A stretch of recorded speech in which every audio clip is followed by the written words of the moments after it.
کہ نبی کریم صلی اللہ علیہ وآلہ وسلم کسی جنازے میں تھے اور قبر کی تیاری میں بھی دیر تھی، تو جیسے سب انتظار میں بیٹھ جاتے ہیں تو نبی پاک صلی اللہ علیہ وسلم نیچے بیٹھ گئے.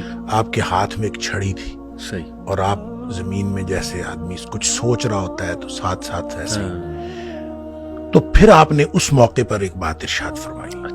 پھر آپ نے دونوں کیفیتوں کو الگ الگ بتایا. آپ نے فرمایا جب مومن کی روح نکلتی ہے تو فرشتے آتے ہیں، ملک الموت جنت سے کفن لے کے آتے ہیں، اور وہ جیسے میں نے پہلے بھی عرض کیا کہ وہ آ کے فرشتے سارے اپنی اپنی ڈیوٹیاں لگ جاتی ہیں، اور پھر وہ اس کے کان میں آ کے کہتا ہے ایتھا النفس الطیبہ، اے پاکیزہ روح نکلو، اخرجی الی مغفرت من اللہ ورضوان، سبحان اللہ کی مغفرت اور اللہ کی خوشنودی کی طرف نکلو. تو پھر وہ تو فوراً نکلتی ہے نا، مطلب اس کا مطلب وہ تو خوش ہوتی ہے، وہ تو نکلنے کے لیے پھر دیر ہی نہیں لگتی. اور وہ جیسے پانی کی مشک بھری ہوئی ہے تو بند کھول دیا جائے، تخرج تسیل کما تخرج القطرۃ من فی السقا، وہ نکل جاتی.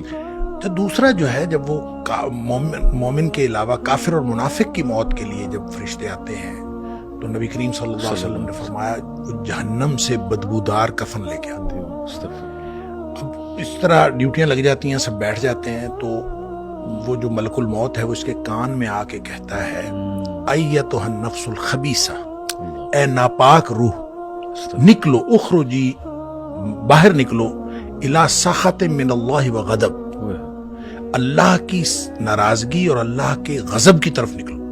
اللہ کی ناراضگی اور اللہ کا غضب تیرا انتظار کر رہا ہے.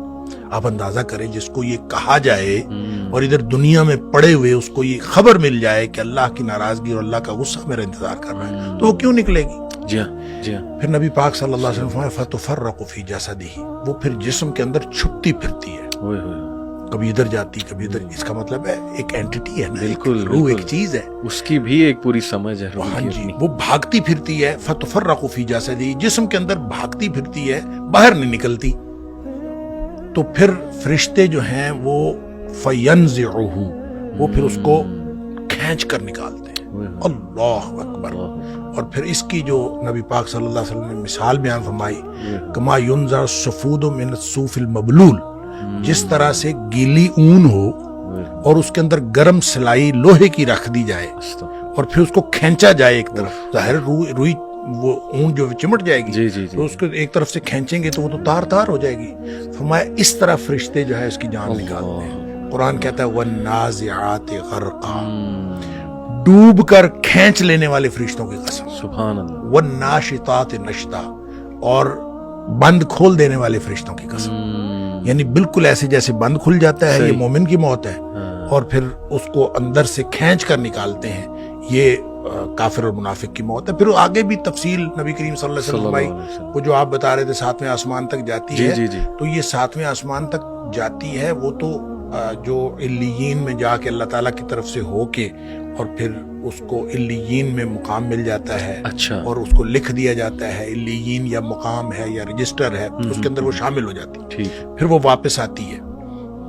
اسی طرح جب منافق کی اور کافر کی روح جاتی ہے تو اس کو بھی فرشتے پکڑ کے لے جاتے آسمان کی طرف ہی ہیں، لیکن آسمان کے دروازے ہی نہیں کھولے جاتے.